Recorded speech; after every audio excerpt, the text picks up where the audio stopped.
Welcome to Talks on Web. Today, I'm going to talk about how Google helped to create Microsoft Edge, Opera browser, and Brave. Now, before I get into that, we have to start at the beginning. In the beginning, Google created Chrome. They updated the browser as many times as they could, and the reason behind that was security threats.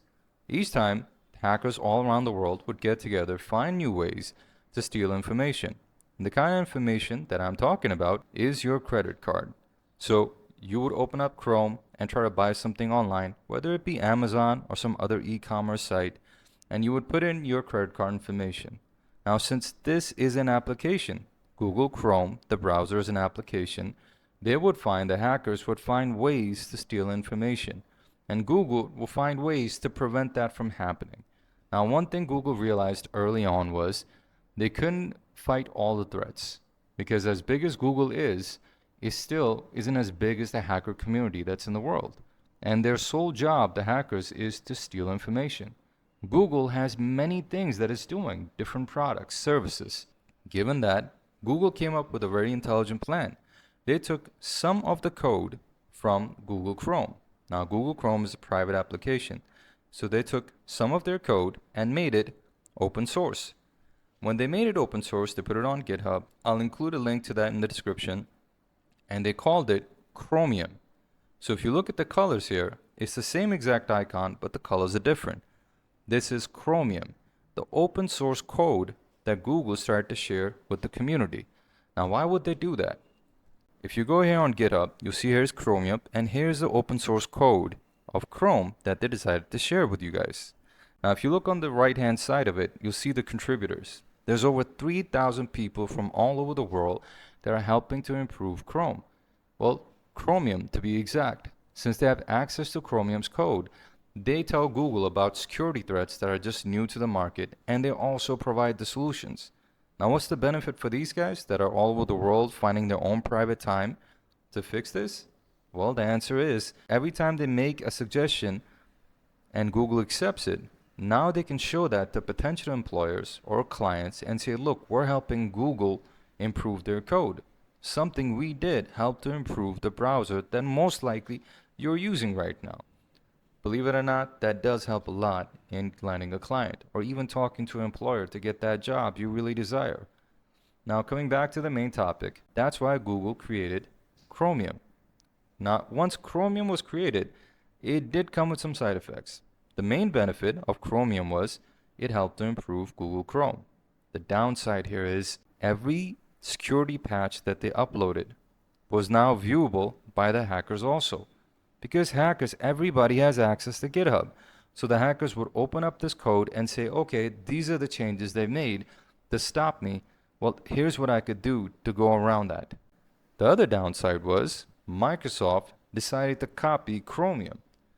Microsoft Edge, when it was first launched, what it did was it copied Chromium's code and then made Microsoft Edge. And if you go to Microsoft's website, I'll include a link to this in the description. It says it itself on its website that first created by Google, Chromium is a software that underpins many of the world's most popular browsers, including Chrome, Opera, and Edge. So they're telling you themselves what they did was they used Chromium to build their browser. Now you have to wonder, a company like Microsoft, which is very big, has a lot of employees, Microsoft even existed before Google came around. So why would a company like this need to copy Chromium? And the answer lies in Internet Explorer. Now, if you're old enough to remember this, most likely you are, Internet Explorer 7, 8, 9, 10, there was a lot of these versions. But the problem with them was they had a lot of bugs in them. And there were security threats all over the place. Google was making an active effort to make sure their browser was safe, something Internet Explorer was not doing. From a web development standpoint, there were compliancy issues. What that means is that if something worked in Mozilla Firefox and it worked in Chrome, there was a chance it would not look the same in Internet Explorer. And you had to find ways and hacks to make sure it did look the same in this one. And then there were versions of Internet Explorer, so there was even more concern. Now, one other problem they had was they tied Internet Explorer, the browser, to their operating system. What that means is that you could not install Internet Explorer on another operating system. So if you wanted to use Internet Explorer on Apple, or if you wanted to use that on Linux, then you couldn't do that because Internet Explorer was something that was tied to the Windows operating system. Now, given all these things, they started thinking, well, this is causing us a lot of problems. And what they wanted to do was solve it. One quick solution to that was just copy Chromium and put a new name on it. So they went from Internet Explorer to Microsoft Edge. Now, Microsoft Edge, since it copied Chromium, now you could install Microsoft Edge on Windows, you could install it on Apple, you could install it on Linux. Now you could do that because they had copied Chromium. Now, why would that benefit them? If you go to Microsoft Edge's download page and scroll down, you can see there's versions for Mac, iOS, Android.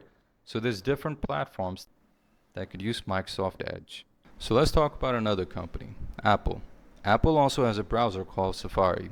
And in the beginning, Apple did the same thing. They said, look, you cannot use Safari unless you're using an Apple device. This worked out for them in the beginning, but later on, they started looking at some numbers. And in the year 2009, the browser market share worldwide for Apple was at 3%, roughly. And they said, how can we improve this number? We want more people to be using our browser. And they said, look, if you install Google Chrome, you could install it on a Windows machine, on an Apple device. You could use it on a Linux flavor. If you look at Apple Safari, that's limited to just the devices they have sold. So they said maybe we should change that, and maybe we should allow the people to install this. And for those of you saying, I do remember installing Safari on my Windows machine, yeah, you're right. Between the years 2007 and 2012, these guys said everyone can use this. So people installed it on their Windows machine, and this went well. However, if you look at the other side of this, Apple had to hire developers that knew how Windows machines worked and then develop Safari for Windows machine. So they had to pay money for this effort all along. After all these years, if you look at the 2012 stats, at Safari, they had 8% of the market share. At this point, Apple said, you know, guys, we put in all this money, all this effort, and we barely just made a dent in the browser market share. Maybe this isn't worth it. And they stepped back. They decided to focus all their effort, all their resources, their money on just developing Apple products. And if you wanted to use Safari, you had to buy an Apple. So no worries about that. Now, if you look at the stats today, in the year 2024, let's look at the stats. Chrome has 65% of the market share. Safari went from 3% in 2007 to 18% in the year 2024. Edge obviously has 5% of the market share, which is a little surprising given how big Microsoft is, but still, these are the numbers right now at its standing. Given that Chrome has really given birth to Edge, Firefox, it's not surprising that they have such a large share of the market at 65%. Now, if we go to Safari's website, there's some things they've talked about.